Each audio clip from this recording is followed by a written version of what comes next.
Hi students, कैसे हो। आज जो है हमारी है डेमो 3 में हम क्या करने वाले हैं, निखिलम विधि से गुणा करने वाले हैं।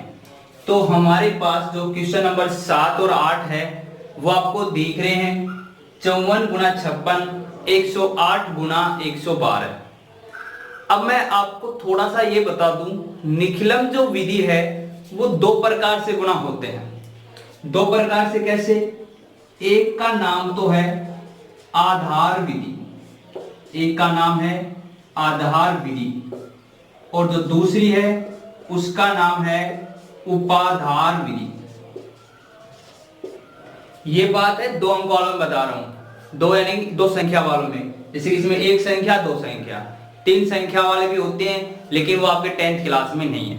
आपके 10th क्लास में केवल दो संख्या वाले हैं जो कि आधार विधि और उपाधार विधि से होते हैं। देखो, मैं इस सवाल की डायरेक्ट समझा दूंगा तो आप इन सवाल को तो समझ लोगे, लेकिन कोई नए सवाल आगे तो आपसे गलत हो जाएंगे। इसलिए मुझे कुछ बेसिक बातें बतानी होगी। तीन चीज बतानी होगी। एक तो आधार क्या होता है, एक उपाधार क्या होता है, एक होता है विचलन, कि विचलन क्या होता है। ये तीन चीज यदि आप अच्छे से समझ गए तो समझ लो आपकी वैदिक मैथ भी समझ में आ जाएगी और ये क्वेश्चन भी।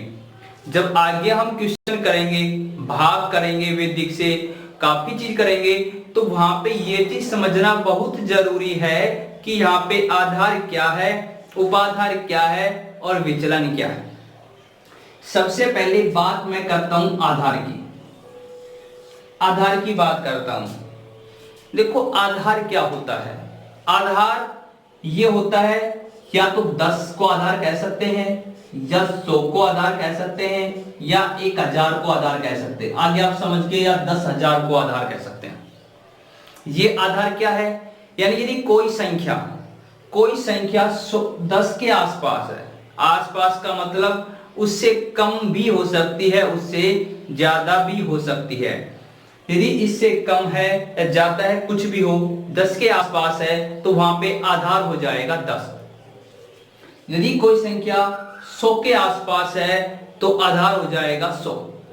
यदि कोई संख्या 1000 के आसपास है तो वहां पे आधार हो जाएगा 1000। अब देखो कैसे, मैंने कुछ संख्या लिखी, पहले मैं 10 के लिए बता रहा हूं। मैंने कुछ संख्या लिखी, 12, 9, 7, 11, 14, 8। इन सभी संख्या को आप देख रहे हो। सभी संख्या से आपको एक बात पता लग रही है, जो ये 12 है ये 10 के आसपास है, 9 10 के आसपास है, 7 10 के आसपास है, 11, 14 और 8 ये 10 के आसपास है। आपको ये देखना है कि 10 के नजदीक है या 100 के या 1000 के। जब आपने इन संख्या को देखा तो आपको मिला कि सभी संख्या 10 के आसपास है, इसलिए यहां पे आधार हो जाएगा 10। अब साथ ही एक बात और बताता हुआ चलता हूं, आधार के साथ ही आपको एक चीज और बता दूं, दूसरा विचलन। उपाधार भी बताऊंगा, थोड़ा धैर्य रखें। देखो, 12 में आपने बताया कि आधार यहां पे 10 होगा क्योंकि 10 के आसपास है। अब बात कर रहा हूं विचलन की। अब ये देखो, 10 जो आधार है उससे अधिक है या कम। यदि 10 से अधिक है तो कितना अधिक है? 2 अधिक है तो विचलन होगा। तो आधार तो इसमें हो जाएगा, मैं यहां पे लिख रहा हूं संख्या 12 के लिख रहा हूं मैं, ठीक है। 12 के समझ में आ जाएगा। 12 में आधार तो 10 हो गया, लेकिन विचलन देखो, यदि ये संख्या बड़ी है तो प्लस का 2 विचलन हो जाएगा। विचलन मतलब 10 से कितना अधिक है या कितना कम है। 10 से अधिक है तो प्लस का विचलन, कम है तो माइनस का। 9 के लिए देखो, 9 के लिए आधार की बात करूंगा तो 10 आएगा। विचलन की यदि मैं बात करूं, यदि मैं विचलन की बात करूं तो क्या होगा, यहां पे 9 के लिए 10 से कम है तो माइनस का 1 हो जाएगा। इसी तरीके से मैं 7 के लिए बात करूं, आपको बताना है 7 के लिए, 11 के लिए, 14 के लिए और 8 के लिए। 7 में देखो इन सभी में आधार तो 10 है, आपको पता है, क्योंकि ये भी 10 के आसपास है, ये भी 10 के, ये भी 10 के, ये भी 10 के। विचलन की बात चल रही है यहाँ पे। 7 में विचलन क्या होगा? 10 से कम है, 3 कम है, माइनस का 3 विचलन। 11 10 से अधिक है, प्लस का 1 विचलन। 14 10 से अधिक है तो प्लस का 4 विचलन। 8 10 से कम है तो माइनस का 2 विचलन। अब आप समझ गए होंगे कि कोई संख्या 10 के आसपास है तो आधार 10 होगा, विचलन अधिक है तो प्लस का विचलन, कम है तो माइनस का विचलन। अब बात करता हूं मैं 100 के लिए। आपको बिल्कुल समझ में आ जाएगा क्या आधार होता है, क्या उपाधार होता है और क्या विचलन होता है। यदि कोई संख्या 98, 103, 112, 83 ये ले लेते हैं। देखो ये संख्या 10 के ज्यादा आसपास है या 100 के आसपास है। इसमें आधार 100 हो जाएगा, इसमें आधार 100 हो जाएगा। अब इसमें बताओ 112 में आपको लग रहा है कि ये 110 के आसपास है, लेकिन मैंने क्या कहा, आधार तो 10, 100 या 1000 होता है, 110 नहीं लेंगे तो हम इसको 100 के आसपास मानेंगे। तो आधार इसमें क्या होगा 100 और इसमें भी क्या हो जाएगा 100। 100 के आसपास है, आधार होगा 100। विचलन की बात करते हैं, 100 से कम है, 12 कम है, माइनस के 12 विचलन। 100 से अधिक है, 3 अधिक है, प्लस का 3 विचलन। 112 100 से अधिक है, कितना अधिक? 12 प्लस के 12 विचलन। 83 100 से कम है, कितना कम है? 17 तो माइनस के 17 विचलन। इस तरीके से हम आधार और विचलन में अंतर बता सकते हैं। 1000 के लिए मैं कोई 2 एग्जांपल ले लेता हूं, बस 3 ले लेता हूं, समझ में आ जाएगी सारी कहानी। मैंने ले लिया 910, 889 और 1115। तो आप देख रहे हो ये संख्या 100 के ना होके 1000 के आसपास ज्यादा है, ये भी 1000 के आसपास है और ये भी 1000 के आसपास है। इसलिए इन तीनों में जो आधार होगा वो हो जाएगा 1000। लेकिन यदि मैं बात करूं विचलन की, ये 1000 से कम है, 90 कम है, माइनस का 90 विचलन। ये देखो कितना कम है, 111 कम है तो माइनस का 111 विचलन। ये देखो 1000 से अधिक है, कितना अधिक है? 115, इसलिए प्लस का 115 विचलन। ये था आधार और विचलन की बात।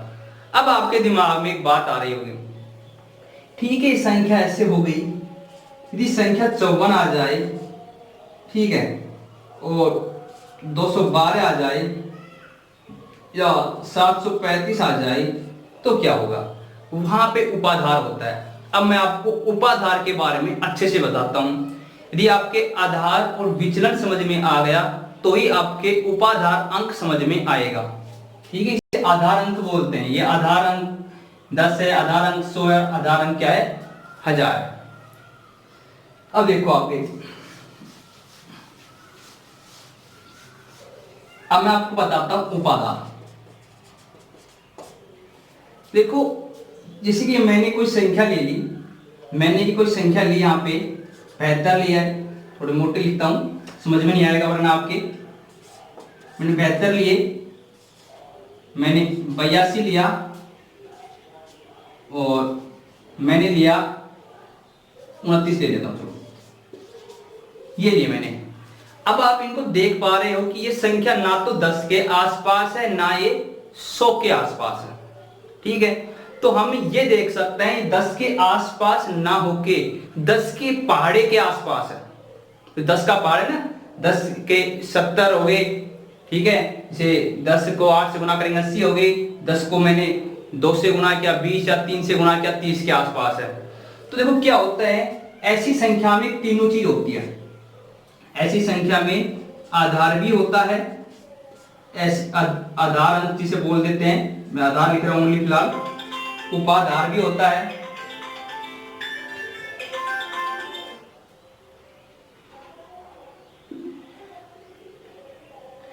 उपाधार भी होता है इसमें और इसमें विचलन भी होता है। उपाधार भी होता है और इसमें विचलन भी होता है। तो देखो आधार क्या होगा इसमें, ये दो संख्या है 10 के आसपास ना हो कि 10 के पहाड़े के आसपास, इसलिए 2 को हटा देंगे, हम मान लेंगे कि 70 के आसपास है। देखो इसको 2 को हटाए, हम मान लेंगे 80 के आसपास है। ये जो संख्या है या तो आप इसको मान लो 20 के आसपास या मान लो 30 के आसपास, कुछ भी मान लो, बात एक ही है। अब देखो यदि 72 को हमने 70 के आसपास माना तो 70 10 के पहाड़े में आता है, तो आधार तो हो जाएगा 10, ठीक है। और 10 को कितने से गुना करें तो 70 आ रहा है 7 से, तो उपाधार हो जाएगा 7। 10 गुना 7 करें तभी 70 आ रहा है, तो आधार तो हो जाएगा इसमें 10, उपाधार हो जाएगा 7। अब 70 से अधिक है कम, अधिक है, 2 अधिक है तो विचलन हो जाएगा +2। बात कर रहे हैं 82 की, देखो 80 के आसपास है, 80 में आधार हो जाएगा 10, उपाधार क्या होगा 10 गुना 8 80 होते हैं, तो उपाधार अंक हो जाएगा 8 और विचलन क्या होगा, विचलन हो जाएगा 2। इस तरीके से हम उपाधार अंक के बारे में बता सकते हैं। अब हम बात करते हैं आगे 29 की। अब कंफ्यूजन हो जाता है कि हम इसको 20 के आसपास ले या 30 के आसपास, मर्जी भाई आपकी है। 20 के आसपास लोगे तब भी आंसर आएगा और 30 के आसपास लोगे तब भी आंसर आएगा। यदि मैं 20 के आसपास मानूं, देखो 20 के आसपास मानूं तो आधार तो 10 ही आएगा, ये 10 के पहाड़ी में आता है, और उपाधार क्या होगा 2। 20 के आसपास माना, आधार 10 होगा, उपाधार 2। आधार 10 क्यों होगा, क्योंकि 10 के पहाड़े में आता है। 2 क्यों हुआ, क्योंकि 10 को 2 से गुना करेंगे तब 20 आया। अब देखो ये जो 29 है, हमने इसको 20 के आसपास माना था, तो 20 से अधिक है कम, अधिक है, 9 अधिक है तो +9 विचलन आएगा, ठीक है। अब इसके बाद देखो, इसके बाद है 30 की बात कर रहे हैं हम। 30 के आसपास मान रहे हैं तो आधार तो हो जाएगा 10, लेकिन उपाधार अंक होगा 3।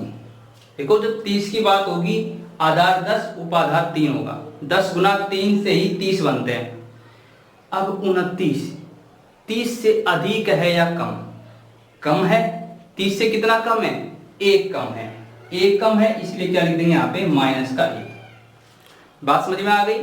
आधार, उपाधार और विचलन हम कैसे बताते हैं। अब एक 100 के आसपास ले लेते हैं, 2-3 एग्जांपल ले लेते हैं, अच्छे से देखिए आप।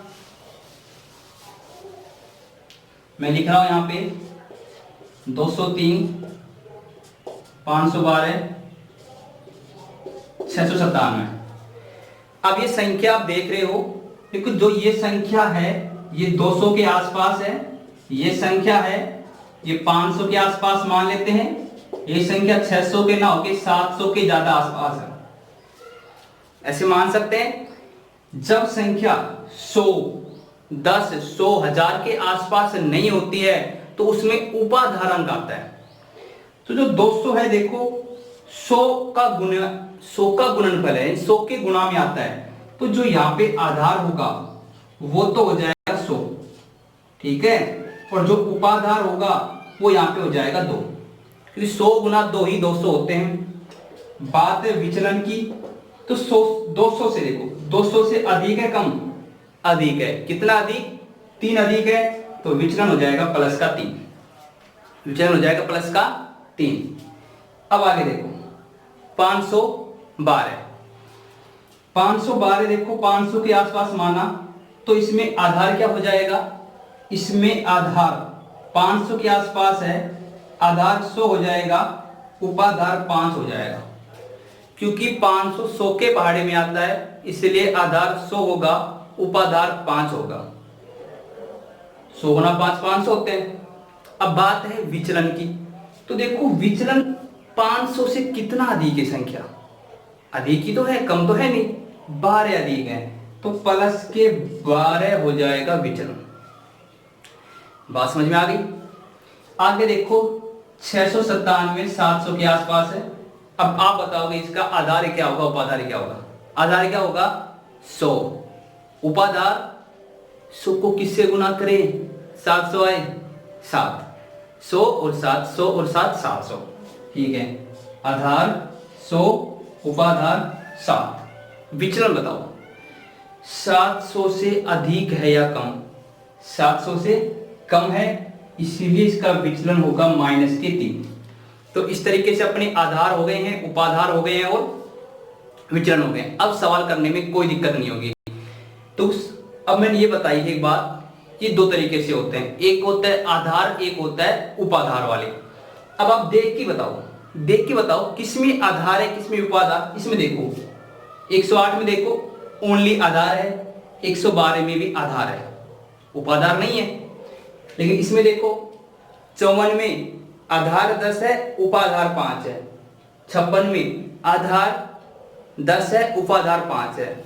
तो इससे आप एक बात समझ गए, ये जो होगा क्वेश्चन नंबर 8 ये आधार विधि से होगा और क्वेश्चन नंबर 7 उपाधार विधि से होगा। तो पहले मैं आपको आधार विधि बताऊंगा ताकि आपके उपाधार समझ में आ जाए। देखो पहले मैं क्वेश्चन नंबर 8 बताता हूं मैं आपको। 8 के लिए पहले आप संख्या देखो, 108 है और 112 है। तो पहले आप दोनों संख्या के लिए देखो, आधार सेम होता है, बता दूं मैं आपको। ऐसा नहीं होगा कि दो संख्या आपने ले ली, अलग अलग आधार ले लिया, अलग अलग उपाधार ले लिया। सेम आधार होता है, सेम उपाधार होता है। तो दोनों संख्या में आपने देखा कि जो आधार है वो कितना है, 100 है। ठीक है, अब तरीका देखना कैसे करनी है। यहां पे लिखनी है आपको संख्या और यहां पे लिखना है आपको विचलन। बहुत ही सिंपल है। संख्या आपने लिखी 108 और संख्या आपने लिखी 112। संख्या आपने लिखी 108 और संख्या आपने लिखी 112। अब देखो 108 का विचलन क्या होगा, +8। 112 का विचलन क्या होगा, +12। कोई दिक्कत नहीं है। सेम ऐसा ही अपने को इसमें भी, इसमें जो ये वाला है इसमें भी ऐसे ही करना पड़ेगा। संख्या लिखनी होगी और विचलन लिखना होगा। संख्या और विचलन इतना करना है। अंतर क्या देखो, इसका तरीका ये है, इसमें 2 स्टेप होगी, एक इधर लिखना पड़ेगा। इधर क्या लिखोगे, जो भी विचलन आए इन दोनों को आपस में गुणा कर दो, 8 गुना 12। और इसमें क्या करना है, इसमें क्रॉस जोड़ना है। 108 लोगे तो इसमें 12 जोड़ दो। 108 आपने लिया तो इसमें क्या करना है, 12 जोड़ दो। यार तो नहीं, हम तो 112 में 8 जोड़ेंगे, तो ऐसा कर दो, आना 120 ही है। नहीं, क्रॉस जोड़ दो, 108 में 12 जोड़ दो या फिर 112 में 8 जोड़ दो, एक ही बात है। बस ये काम करना है।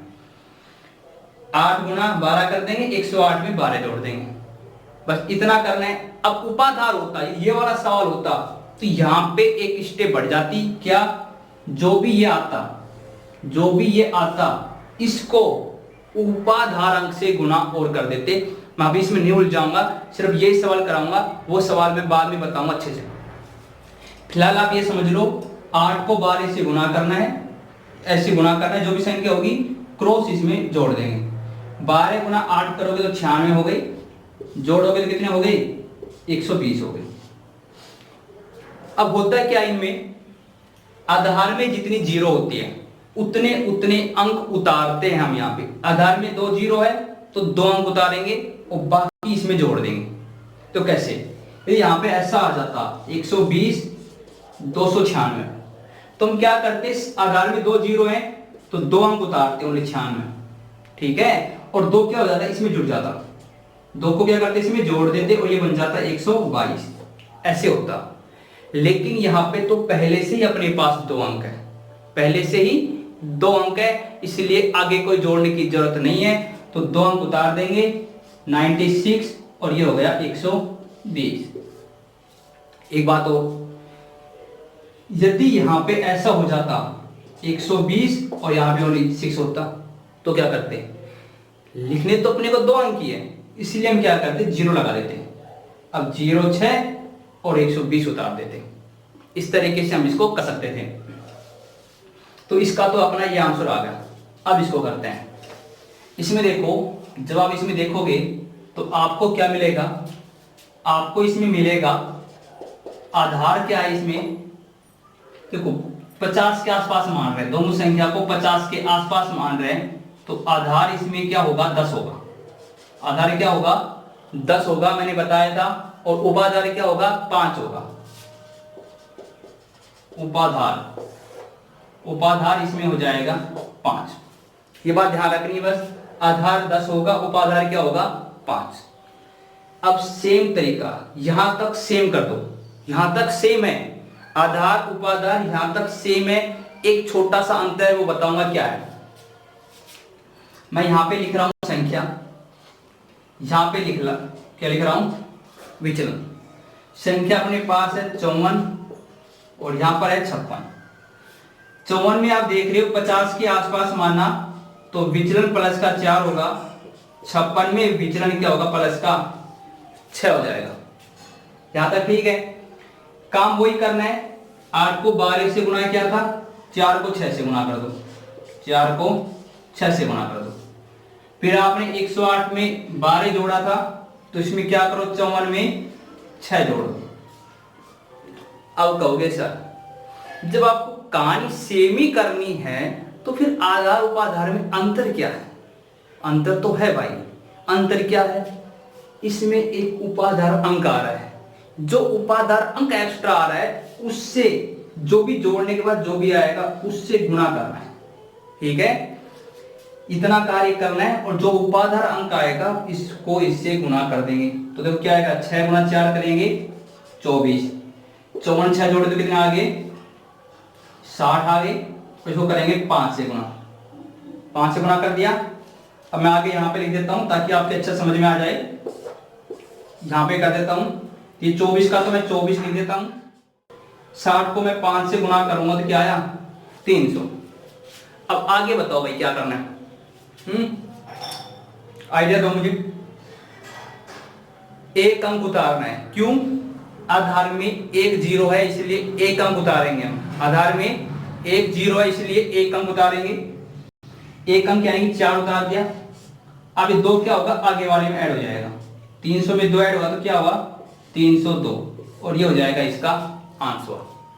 तो आइए दोस्तों, कैसे लगे आपको 2 क्वेश्चन। अभी नेक्स्ट रो करेंगे, कहीं जाना नहीं है। 7 8 होगा, 9 10 भी अभी इसी वीडियो में करेंगे।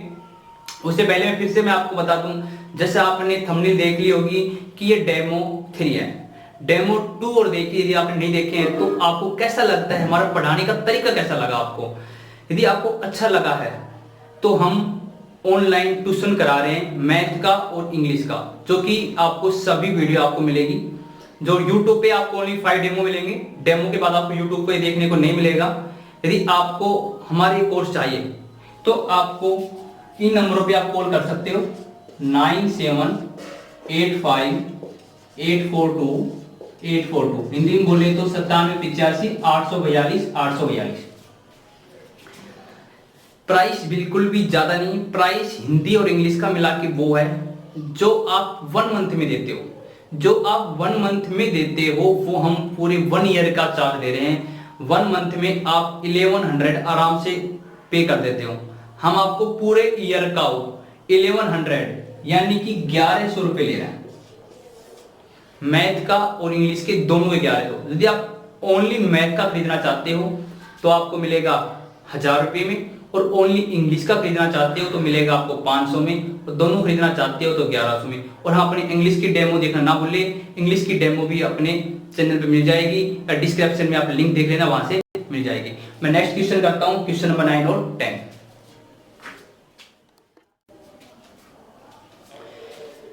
हाय स्टूडेंट्स, अब हम करते हैं क्वेश्चन नंबर 9 और 10। देखो, आप क्वेश्चन नंबर 9 और 10 को कितने समय में कर सकते हो? शायद टाइम लग जाता है, लेकिन जो हमारे पूर्वज थे, वैदिक मैथ है, जो हमारे पूर्वज थे वो ऐसी मैथ बना के कहते हैं, जो आज हम बड़ी बड़ी गणनाएं करते हैं ना, वो उस टाइम पे चुटकियों में कर लेते थे। और जो आज आप कंपटीशन में पढ़ते हैं, शॉर्ट ट्रिक पढ़ते हैं, आपको नहीं पता, लेकिन जो आपसे बड़े, आपके घर में अंकल है, बड़ा भैया, उससे पूछना, वो ऐसी शॉर्ट ट्रिक पढ़ते हैं कि कैलकुलेशन को बहुत जल्दी कर देते हैं। वो कहां से आई है? वो वैदिक मैथ से आई है। वो हमारी पूर्वज की वैदिक मैथ थी, और उसी के तरीके से देखो यहां से होगा। फिलहाल तो मैं आपको इस सवाल की दृष्टि से बताऊंगा, यानी एग्जाम की दृष्टि से बता रहा हूं कैसे करना है, और उसके बाद मैं आपको बताऊंगा एक रफली तरीके से कि आप चुटकियों में इतने बड़े मल्टीप्लाई मात्र 5 सेकंड में कर सकते हो। ओनली 5 सेकंड लगेगी आपको। फिलहाल मैं इसको एग्जाम के तरीके से बताता हूं, उसके बाद में देखो अपने दो चीज होगी यहाँ पे, एक LHS इधर का, एक होगा इधर का RHS। ठीक है, अब LHS में क्या करना है, देखो LHS में क्या करना है, इसमें से एक हटाना है। ठीक है, ये लिखने की आवश्यकता नहीं आपको, मैं वैसे बता रहा हूं। जो इधर का होगा उसमें से 1 सब्ट्रैक्ट करेंगे। इसमें लिखा हुआ एक न्यून पूर्वेन, न्यून पूर्वेन पहले वाले में न्यून यानी कम करना है, तो इसमें एक कम कर दो, एक कम कर दिया। इधर क्या करोगे, अब जो भी संख्या बच गई इधर RHS की, इधर जो बच गई उसमें से क्या घटाना है। देखो 137 यानी कि 137 में से एक कम करने वाला क्या बचेगा, 136 बचेगा ना। तो इसमें कम क्या हुआ, 136 घटाना है बस। देखो इसमें एक कम कर दो, 136 आएगा। अब वो एक कम करने वाला 36 आएगा, वो 136 अब इसमें से घटा दो। ठीक है, यदि मान लो यहाँ पे होता 183 होता, तो यहाँ पे एक कम करते 182 और इसमें से 182 घटा देते, तो यहाँ पे क्या आएगा, यहाँ पे आएगा 136। इसमें से घटाया, 9 में से 6 गया 3, 9 में से 3 गया 6, 9 में से 1 गया 8 और ये 9। यहाँ पे कोई आधार उपाधार की बात नहीं हुई। जब आधार उपाधार की बात होती है तो उतने ही अंक लिखते हैं, कोई बात ही नहीं हो रही आधार क्या उपाधार क्या है, तो इसको हटा दो, सेम लिख दो 3 6 8 9 6 3 1। ये इसका आंसर होगा। चेक करके देखना मल्टीप्लाई, यही आएगा। इसी तरीके से अब इसको करो, इसको देखो इधर क्या करूंगा, LHS की तरफ 46 में से 1 घटाऊंगा। इधर क्या करना है, 46 में से 1 घटाने से अपना आएगा 45। तो इधर क्या करूंगा, इसमें से 45 हटा दो, इसमें से 45 घटा दो। 46 में से 1 गया तो 45, ये घटाए 9 में से 5 गया तो 4 और 9 में 4 गया तो 5। अब सेम उतार दो, 4 5 5 4। तो कितना आसान है, अब तक का सबसे आसान क्वेश्चन था। तो ये था एग्जाम के तरीके से करने का। समझ में नहीं आया तो मैं फिर से बता दूं मैं आपको। इधर इसमें से एक कम करेंगे, इसमें से एक कम करना है, एक कम करने से आया 136। ठीक है, अब इधर वाले में से 136 घटाना है। ठीक है, इधर वाले में से 36 घटाएंगे, ये आएगा, ये आंसर सेम उतार दो। 46 में से 1 घटाया 45, अब इसमें से 45 घटा दो, ये आ जाएगा। बताया, ऐसी ट्रिक बताएं 5 सेकंड में कर सकते हो। तो देखो पहले मैं ये क्वेश्चन लेता हूं, 46 है, पहले आप दोनों तरफ देखो कब लगता है, ऐसे नहीं आप हमेशा लगा दो। कुछ दिख रहा है आपको, एक संख्या में सारे 9 है, इसमें भी सारे 9 है, सारे 9 होंगे ना एक में तभी लगता है। ठीक है, तो अब मैं आपको वो तरीका बता रहा हूं जो एग्जाम के तरीके से नहीं, आपकी नॉलेज के तरीके से। कभी ऐसा मल्टीप्लाई करना पड़ जाए, या आप अपने घर में जो भी बड़े हैं अंकल है उनको कहना है कि अंकल आप मुझे ऐसी संख्या दो, और उसको मैं 999 से मल्टीप्लाई करके बताऊंगा या 99 से करूंगा। चुटकियों में करोगे आप। जैसे कि आपके पास संख्या 46, इधर 99। पहला कार्य आपका ये है, जितने 99 यानी कि 9 वाली संख्या में जितने 9 होंगे, जितने 9 होंगे उतनी संख्या ये होनी चाहिए। यानी किसी ये 2 नंबर है तो ये भी 2 ही होने चाहिए। यदि ये कम है तो आगे आप एक 0 लगा लो, लेकिन इसमें पहले ही समान है तो कोई दिक्कत नहीं है। अब क्या करना है, ये भी 2 अंक है, ये भी 2 अंक है, अब बिल्कुल सही संख्या है। अब हम क्या करेंगे, देखना टाइमर में स्टार्ट होता है 5 सेकंड का। 46 में से 1 घटा दो, कितने आ गए 45, 1 सेकंड में कर दोगे। 46 में से 1 घटाया 45, ये था 1 सेकंड का काम। अगले 4 सेकंड तो बहुत ज्यादा बता दी, सर 3 सेकंड भी कर सकते हो। पहली सेकंड 46 में से 1 घटाया 45, अगली 2 सेकंड सुनो, 4 में से क्या जोड़े 9 आ जाए 5, 5 में से क्या जोड़े 9 आ जाए 4, यह आंसर आ गया। भाई 1 सेकंड में 4 में यानी उस संख्या में से क्या जोड़े कि 9 आ जाए, 4 में जोड़ेंगे 5 और 5 में जोड़ेंगे 4, बस। अब ऐसा नहीं करना फिर 5 में जोड़ो फिर 4 में जोड़ो, जो संख्या है उसी में जोड़ना है। जैसे देखो नहीं आया होगा समझ में, ये देखो इधर 4 अंक है, इधर 3 अंक है, तो हम क्या करेंगे, आगे 0 लगा देंगे। 4 अंक हो गए, अब इसमें से 1 घटा दो, तो 0 1 3 6, 1 सेकंड का काम हो गया। ठीक है, अब क्या करना है, इन चारों अंकों में ऐसा अंक बताओ क्या जोड़े कि जोड़ने से 9 बन जाए। तो 0 में क्या जोड़ेंगे, 9, 0 में जोड़ा 9, 1 में क्या जोड़े कि 9 बन जाए, 8, 3 में क्या जोड़े 9 बन जाए, 3 में 6 जोड़ेंगे तो, और 6 में क्या जोड़े 3। देख सकते हो सेम का सेम आंसर। इस तरीके से आप इनको कर सकते हो। तो अपने क्वेश्चन कितने हो गए हैं, 10 क्वेश्चन हो गए। अब मिलते हैं हम अगली वीडियो में डेमो 4 में, यानी कि अब इसके बाद आपको 2 डेमो और मिलेंगे जो बिल्कुल फ्री होंगे, जो आप यूट्यूब पे देख सकते हो।